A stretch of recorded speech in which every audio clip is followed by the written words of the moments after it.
Conexão Saúde, apoio cultural, Clínica Informa, estética e emagrecimento.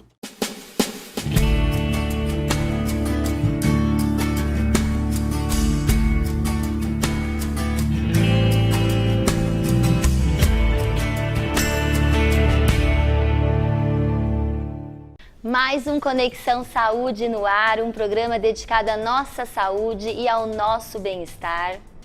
E o joelho é uma das maiores articulações do corpo humano, sustenta todo o nosso peso e está sempre sujeito a sofrer lesões. Por isso é preciso cuidado na hora de praticar exercícios físicos que exigem bastante do nosso corpo e das nossas pernas.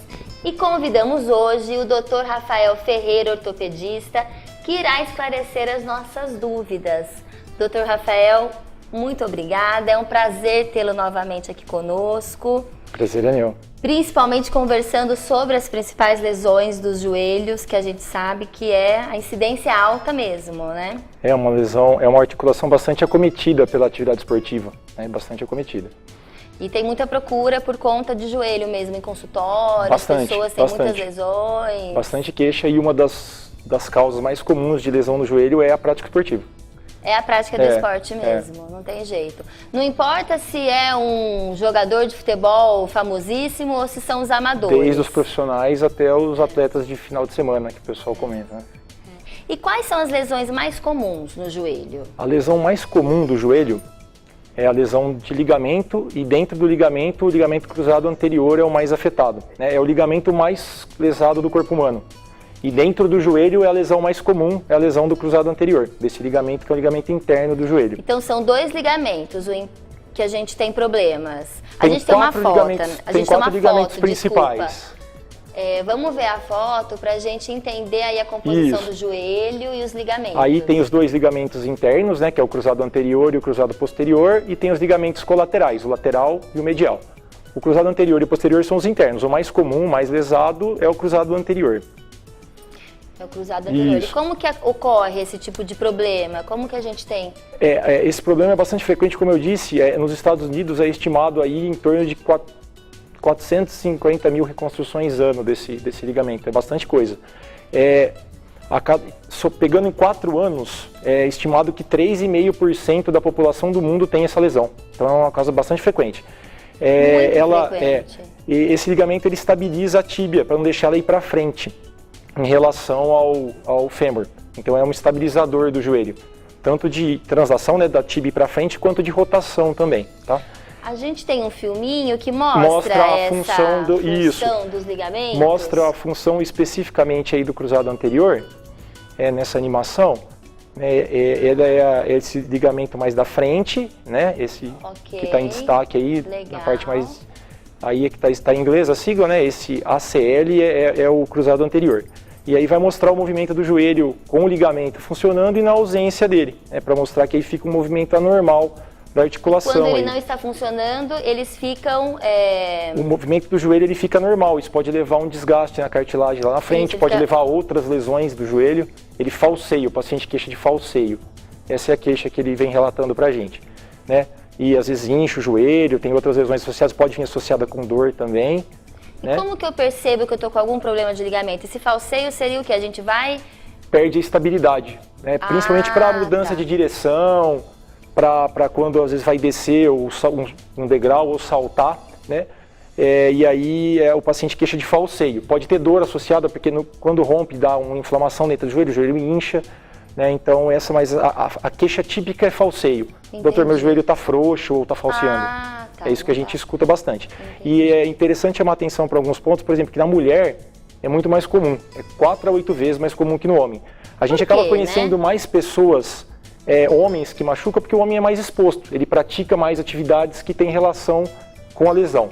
Mas a mulher, por alguns motivos. Um deles é porque a musculatura da mulher é um pouco mais fraca em relação ao homem. Então isso acaba protegendo mais o homem. Outra coisa é que o intercôndilo, o espaço que fica entre os côndilos do fêmur, que é aquela parte mais proeminente do fêmur que a gente viu ali na figura, na mulher é mais estreito. Então o ligamento fica mais preso, ele acaba raspando mais ali. E tem um fator hormonal também. É até curioso falar que na fase pré-ovulatória e ovulatória do ciclo, a mulher é mais predisposta a ter a lesão. Mais fator hormonal ainda para as mulheres que... Mais uma vez. Mais uma vez, nós mulheres. E é interessante que o jeito que machuca, o jeito de lesar o ligamento, a maioria das vezes é sem o contato. Lógico, pode ter o contato, né, que é bastante comum no futebol, no basquete, mas a maioria das lesões de cruzado anterior são sem o contato. Né, que é o movimento de prender o pé no chão e a perna girar para dentro, né, até tem alguns exemplos aí de atletas machucando o cruzado anterior, né? Vamos dar uma olhadinha nesse vídeo também, no próximo vídeo. Isso, aí tem algumas pessoas famosas aí. Aí é uma lesão com contato, né? Tá. Vai mostrar aí de forma mais no zoom, né? Que aí o joelho vem para dentro, né, por um contato. E aí são 6 meses fora da atividade esportiva, que no caso do atleta profissional é o ganha-pão, e quando às vezes aí já é uma lesão sem contato, que é o mais comum, né? O paciente torce o joelho, e aí dá para ver bem. No movimento de prender o pé no chão e o joelho vir para dentro e o joelho dobrar. Né? E a gente vive essa angústia dos esportistas que tem problema, né, com os joelhos, que ficam parados, que não podem jogar. Para não ficar o futebol de vilão, tem outro caso aí, né, que aí... De basquete. Que aí no segundo salto ele já nem põe o pé esquerdo no chão, porque ele machuca no primeiro pulo que ele dá aí, ó. E não tem como prevenir essas jogadas bruscas, então, faz parte mesmo? Atividade que tem muita mudança de direção, mudança rápida de direção, tipo tem drible, né, pivô, que a gente fala que é parar e girar o corpo, e às vezes mudança muito abrupta, não tem jeito, né? São todos jogadores profissionais com musculatura boa, lógico que quando a musculatura está mais fraca, é mais suscetível, mas mesmo estando todo no condicionamento ideal, está sujeito à lesão. E assim, isso no caso dos jogadores, que tem essa vida mais, né? Mas nós também temos problemas. Nós que eu falo, no caso eu, não sei se o senhor é esportista, mas qualquer pessoa pancada, que vai tentar, excesso de peso. Qualquer pessoa que vai tentar praticar um esporte está sujeito a esse tipo de lesão, né? Não só no ligamento. Né? E se por exemplo, uma pessoa que é sedentária e começa a fazer um esporte, ela tem esse... Dependendo do que tipo ela de for precaução ela precisa tomar cuidado? Algumas atividades que nem essas que eu falei que exigem mudança de direção abrupta, que são esportes de contato, o ideal é fazer um preparo muscular primeiro, não que isso vá garantir que não tenha lesão, mas fazer um preparo da musculatura primeiro para aí se expor a essa atividade mais agressiva, vamos falar assim, para o joelho, entendeu? Esse é um jeito de tentar diminuir a incidência da lesão. Correto. E a gente tem mais outras lesões mais comuns? Outras estruturas, né? O menisco, que são 2 no joelho, né? Tem o interno e o externo, o medial e o lateral, são estruturas bastante... por elas serem, principalmente, a função principal delas é transmitir carga no apoio. Então, para andar, correr, saltar, transmite a carga que a gente joga do fêmur para a tíbia e vice-versa, dependendo do impacto. E então eles absorvem choque, transmitem carga, eles ajudam a estabilizar também, e são lesões bastante comuns na atividade esportiva, né? Geralmente aí depois dos 15 até os 40 anos, né? A lesão é mais incidente nessa faixa etária. Do menisco. Porque é desgaste, é isso? Desgaste? Pela atividade mesmo. O menisco, depois dos 30 anos, ele vai degenerando, ele começa um processo de degenerar. A consistência dele vai mudando e aí ele pode até ficar mais suscetível. Mas a lesão traumática, a gente fala por esporte, é mais comum até os 40. Mas depois dos 30 ele já começa a ficar mais vulnerável. E tem algo a ver com hereditariedade ou não? Isso daí já não tem nada a ver. Não, isso já é um processo mesmo de degenerar da idade, mas não de fator familiar, não. Não tem. E aí a grande novidade do menisco dos últimos anos é que no começo lesão de menisco era todo tirado. O tratamento era ressecar o menisco machucado, né? E hoje viu-se que isso faz falta lá na frente. Claro. O lado que foi tirado, ele perde... Ressecar o menisco seria por cirurgia. Cirurgia. E cirurgia. Isso fazia-se aberto antigamente, né? Com corte. Hoje a gente faz por artroscopia, né? por vídeo. E a maioria dos casos a gente tenta não tirar. A gente tenta suturar. A gente preserva o menisco. Lógico que tem indicação, né? Não é para toda lesão que dá para preservar, que dá para dar ponto. Mas nos casos bem indicados, a gente mantém o menisco todo do paciente e evita de lá na frente ele ter uma degeneração da cartilagem daquele lado que o menisco foi E eu retirado. percebo também com dor, inchaço. O menisco já não causa tanto falseio, ele pode dar dor, aí depende de onde é a lesão, né? Se é na parte mais posterior do menisco, é na hora de agachar, na hora de dobrar mais o joelho, ele pode dar um estalido e ele pode dar um sintoma bastante desagradável no joelho, que é travamento. Dependendo do tipo da lesão, o paciente está mexendo o joelho, ele trava não de doer muito, trava de não conseguir mexer. E aí o paciente chega no consultório assim, ó, com muita dor e com o joelho semi-fletido, assim. E aí, às vezes, é causa de cirurgia de urgência para... E ligamento também tem cirurgia ou não? Tem o tratamento de ligar. Aí vai depender da atividade do paciente. Geralmente pacientes jovens... Geralmente pacientes jovens e esportistas é tratamento cirúrgico. Tratamento cirúrgico para poder voltar à atividade. Porque a gente sempre escuta muito fisioterapia, né? Que os jogadores... Faz parte. É fundamental. É fundamental a fisioterapia para a reabilitação depois da musculatura e para reabilitar também o joelho depois da cirurgia. A fisioterapia é usada para reabilitação de joelho e de menisco, tanto operando quanto não operando. É um papel bastante importante. Perfeito, pessoal. A gente tem um segundo bloco para continuar essa conversa com o Dr. Rafael Ferreira. E antes da gente finalizar o bloco, eu vou mostrar o look de hoje, que eu achei maravilhoso. Esse macacão, olha só, pantalona, todo recortado, atrás ele tem um super decote de pantalona, essa cor marsala que tá super na moda. Quem me veste, como vocês sabem, é a Inês Giannini de Matão. Hoje ela deu uma grande caprichada aqui no macacão, também nos acessórios aqui no brinco. E eu mando um beijão para Fúvia Magrini, para as meninas, para Fabi, para Miriam, que sempre me produzem com maior amor e carinho. Então, ó, daqui a pouco, fique aí ligado, a gente já volta.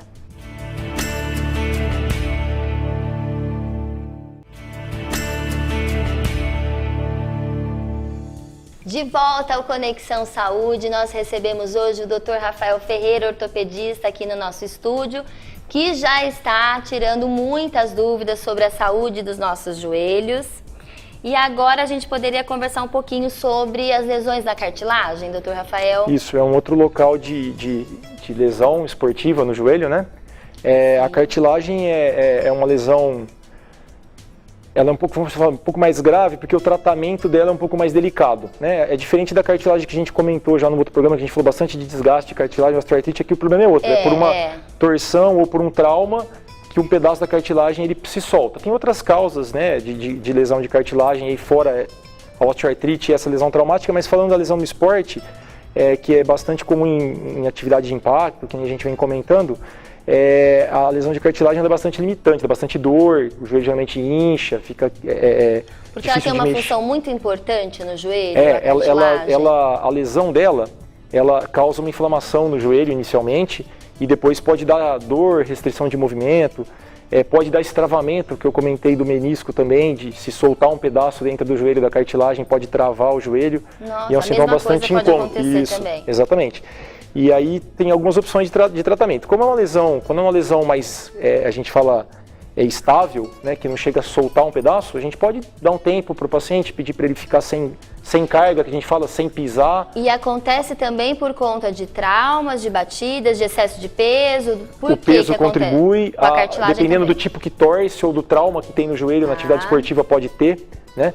E aí a gente, com lesões estáveis, a gente pode esperar, né? Às vezes consegue cicatrizar a parte do osso subcondral, que é o osso que fica abaixo da cartilagem, e manter ali. Ou alguns casos não, a gente tem que fazer cirurgia, ou tirar aquele pedacinho que soltou, tentar fixar ele de volta no lugar que ele estava.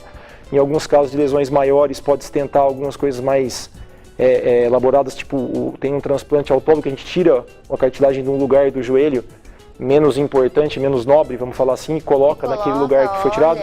Em alguns lugares que tem acesso a banco de cadáver, a gente pode usar cadáver, né, tirar de outro paciente e usar a cartilagem. E aí tudo depende de aonde a lesão, o tamanho da lesão, a atividade do paciente e tudo isso, né? Claro. E como que a gente sente? Também é dor, muita dor? Dor. Geralmente cartilagem é mais dor. Porque inflama, né? Também. E mesmo depois, conforme o esforço que o paciente tenta fazer, ou o atleta, e aí a dor piora com a atividade física normalmente.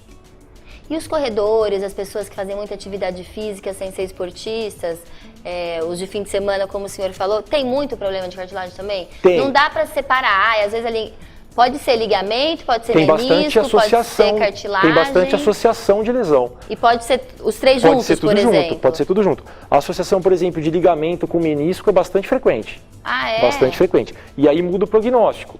O joelho com apenas o ligamento machucado evolui melhor do que quando tem uma lesão associada. Por exemplo, ligamento e menisco, ou ligamento e cartilagem. Entendeu? Às vezes a gente tem que abordar no mesmo procedimento as três coisas. Aí o tratamento é mais longo, mais demorado, Exato. É bem mais delicada a recuperação. O prognóstico, né, a evolução é diferente. Exatamente. Entendi. E a parte dos tendões? Os tendões têm bastante... a gente tem uma fotinha pra gente ter isso. né? Pra gente. Eu gosto de visualizar a foto. É interessante que aí as pessoas... a gente tem noção aonde aí fica. São os dois principais tendões, né? Ali o tendão do quadríceps, acima da patela, que é essa bolachinha do joelho aí da frente, né? Que é fácil de palpar. E o tendão patelar que fica abaixo dela.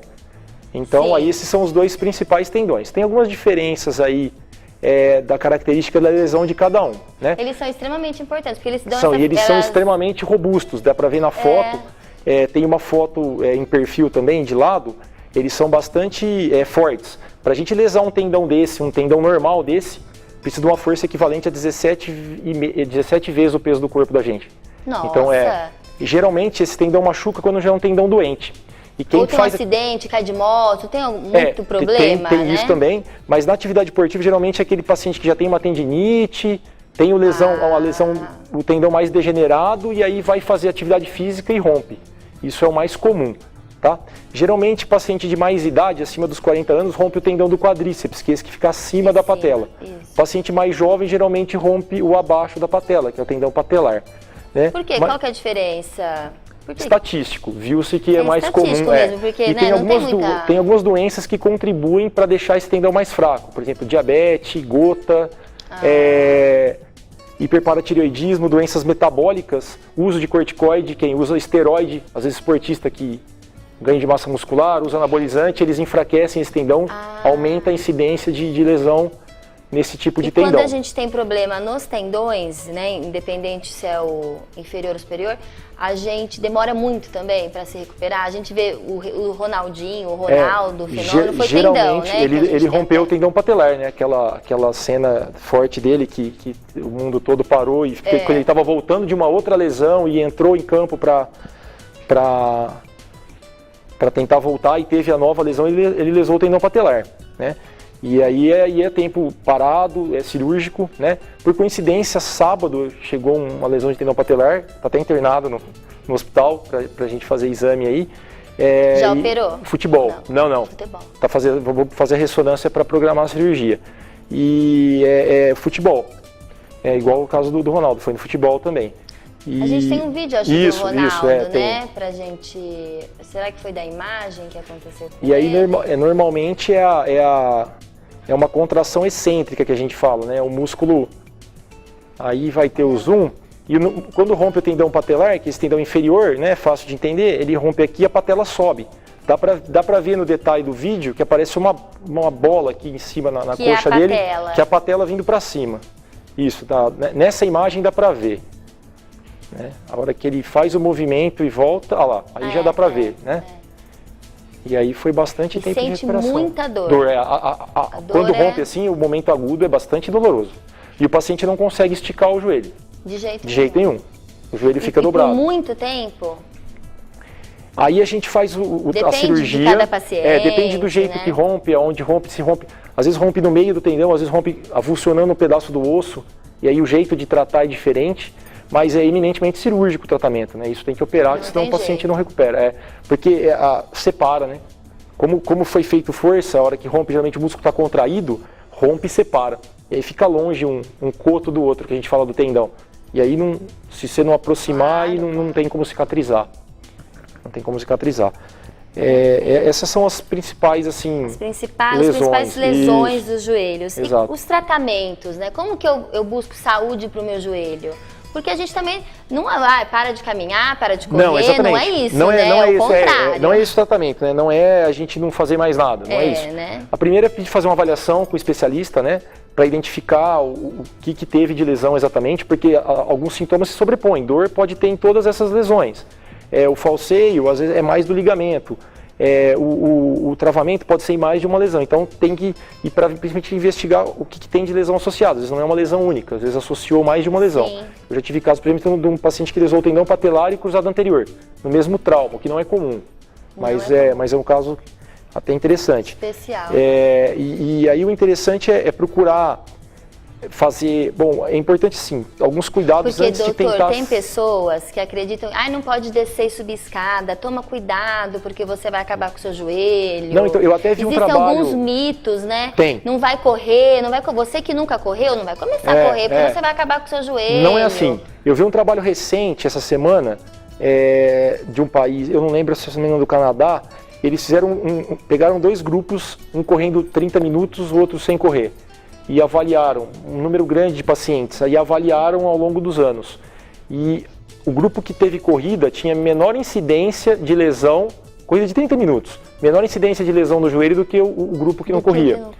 Aí esse grupo ganhou, provavelmente eram pessoas mais magras, mais ativas, com musculatura melhor. Isso é um jeito de prevenir lesão no joelho. O ideal é trabalhar a musculatura do corpo. Exato. E trabalhar a musculatura é fazer musculação.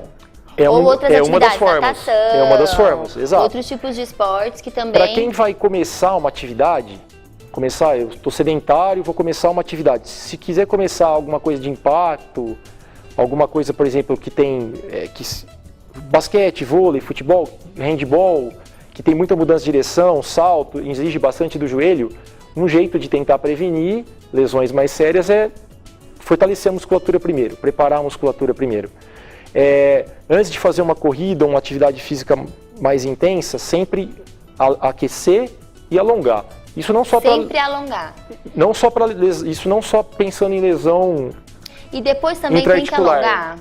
O ideal, sim. Antes e depois, antes? Alongar, não. Antes fundamental. Depois é importante também, porque diminui até a dor que a gente sente de muscular, não que tenha tido alguma lesão necessariamente, mas...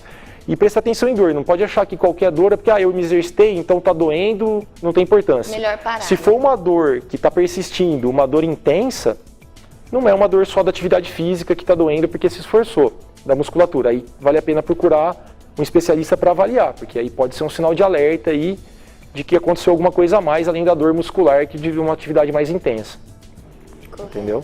Então todo mundo pode correr atrás do exercício físico, fazer corrida. E a corrida hoje está muito em voga, né? E a gente vê que tem muitas pessoas que têm problemas também porque correm, mas aí é porque também não estão preparadas, talvez o músculo, o esporte, o que o senhor acabou de falar também. Né? O esporte ele está sujeito a ter lesão, né?